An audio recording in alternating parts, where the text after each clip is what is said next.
Subscribe and hit the bell icon and never miss another video.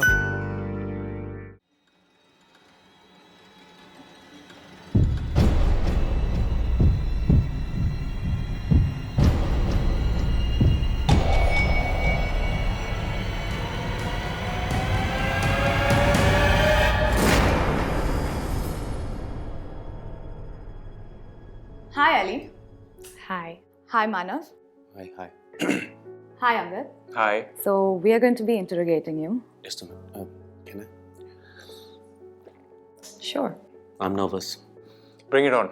You're the daughter of a musician and a Swedish actress. Yes. So you could have chosen to enter any other film industry. Why did you choose Bollywood over the others? You know, I fell in love with Bollywood at the age of 5. It was just something so, unique about it. So powerful, so colorful, and so beautiful. So ever since then, I just had this dream of, going to that exotic country, India, because my mother is an actress. So I used to create my own place in the garden. I used to steal my mother's some kind of costumes. I used to dance around and I used to play that I'm this princess.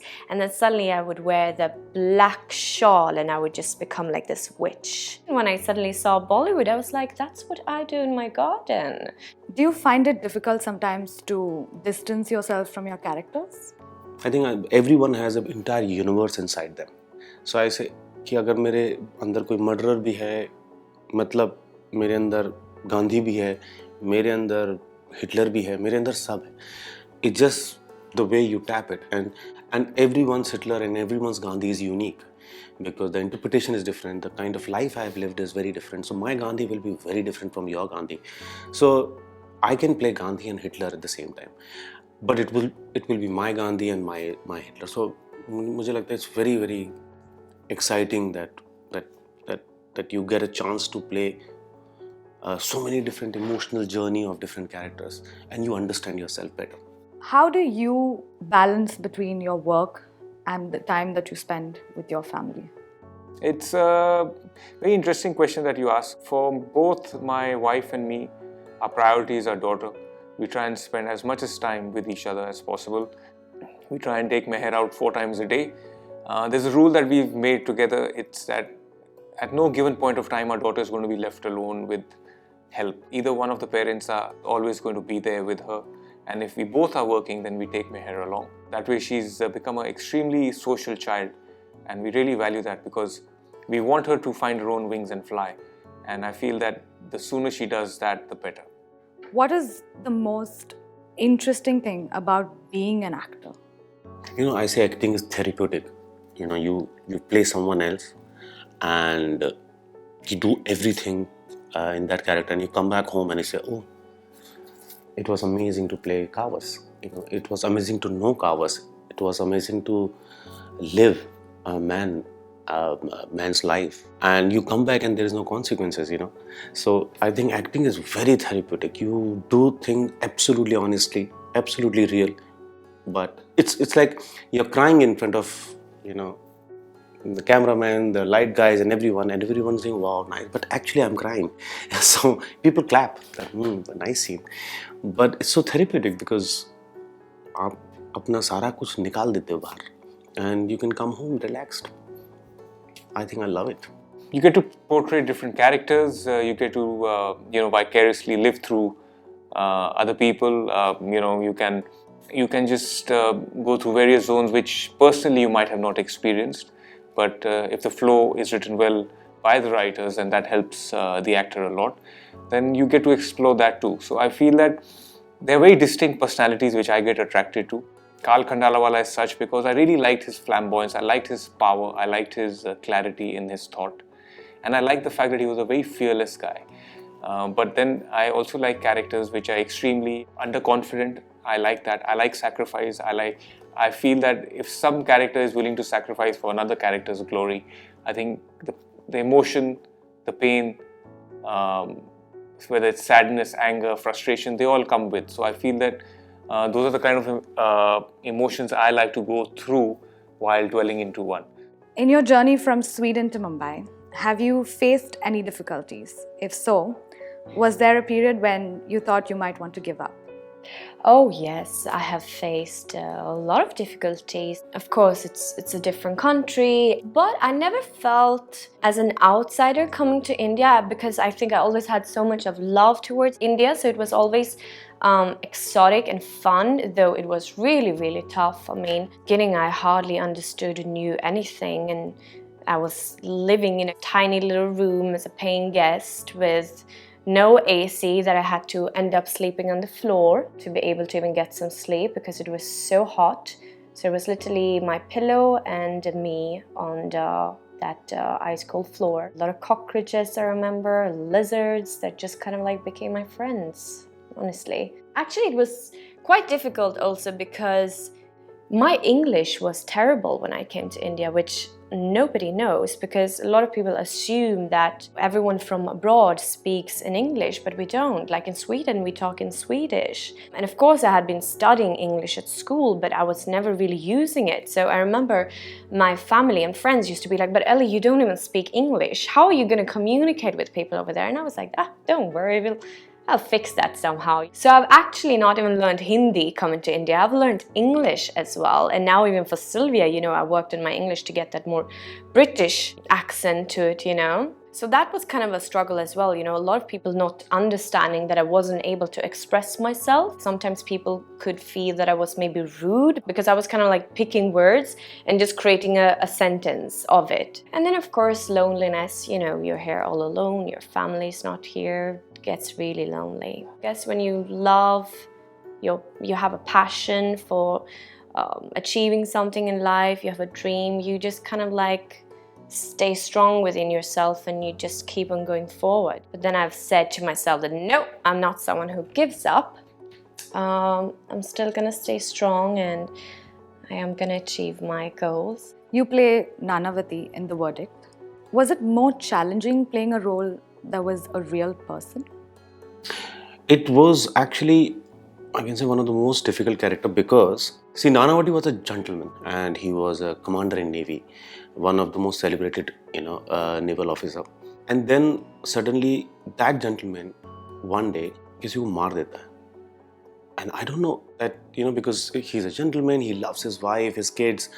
और उसके दिमाग में इस वक्त क्या चल रहा होगा, कैसे वो उसको कोप कर रहा होगा, because he always wanted to plead guilty and he wanted to stand by what he has done. But उस सारे चीज़ को लेके उसके दिमाग में क्या चल रहा होगा, and he wants to cope up, he wants to come back to his wife, he wants to like say sorry to his mother basically. He wasn't showing everything what was happening inside because he मतलब एक naval officer जिसने war देखी है, जिसने सब कुछ देखा है, उसके भीतर जितनी भी चीज़ें चल रही होंगी, he wants to win it by standing tall and standing by his family and by his country. तो मेरे हिसाब से बड़ा टफ था, and it's tough because it was real. Kawas, Manekshaw and Nanavati gone through a lot and eventually they all moved to Canada. Can you tell us a bit about your prep for the role? There were quite a few things actually. I was actually the last person to have joined this project. Somebody else was on this project before me. I had the good fortune of working in a beautiful film called Pink, which won a national award. I was really well briefed by Shujit Da over there and Mr. Bachchan. Moving on to there, I was actually inside the courtroom as Katkhade ke andar tha, and here I am trying to fight a case for Kawas, Manekshaw and Nanavati. So the feel and emotion was extremely different. But yes, technicality-wise, we had to really work on the character, the look, the feel, to bring the late 50s, early 60s zone into the character. Kalan Jamshed Khandalawala was a extremely flamboyant lawyer. He didn't consider himself a lawyer by profession. He used to consider himself a connoisseur of art and painting. He loved to romance life. He loved music. So we had to do, behavior pattern. We tried and add a little OCD disorder to him because it just added a good flavor to the character. There were these rimless glasses which were used. There was a lot of emphasis on diction, the way he spoke inside the courtroom, whether it was English or Hindi. His speech was crystal clear. What I did was, as you all can see, was going more blondish just to achieve a lighter hair color so that I could look more British because Sylvia was a Brit. I worked on my English accent to get a more British accent. I created myself a playlist with like songs from the 50s. I used to wear a special perfume. I worked on my body language as well, you know, because it's like a certain body language. So these were like, you know, the tools that helped me to step into the skin of Sylvia. So, in The Verdict, Nanavati shoots his wife's lover. As Manav, did you question the morality? See, the thing is, you have to understand that this had happened and you're playing it. If you're asking me that it should, of course, it shouldn't have, because I think, see, we have made the society, we have made the rules. But eventually, if you get attracted to someone else, whether you're married or you're not married, doesn't matter. And you have to be very honest with each and everyone. And Sylvia was. Sylvia was very honest about her love towards Prem, and she wanted to leave Gavas, and that's what she was waiting for. So I thought that the entire thing was very, very honest. It's like when you commit suicide, you know.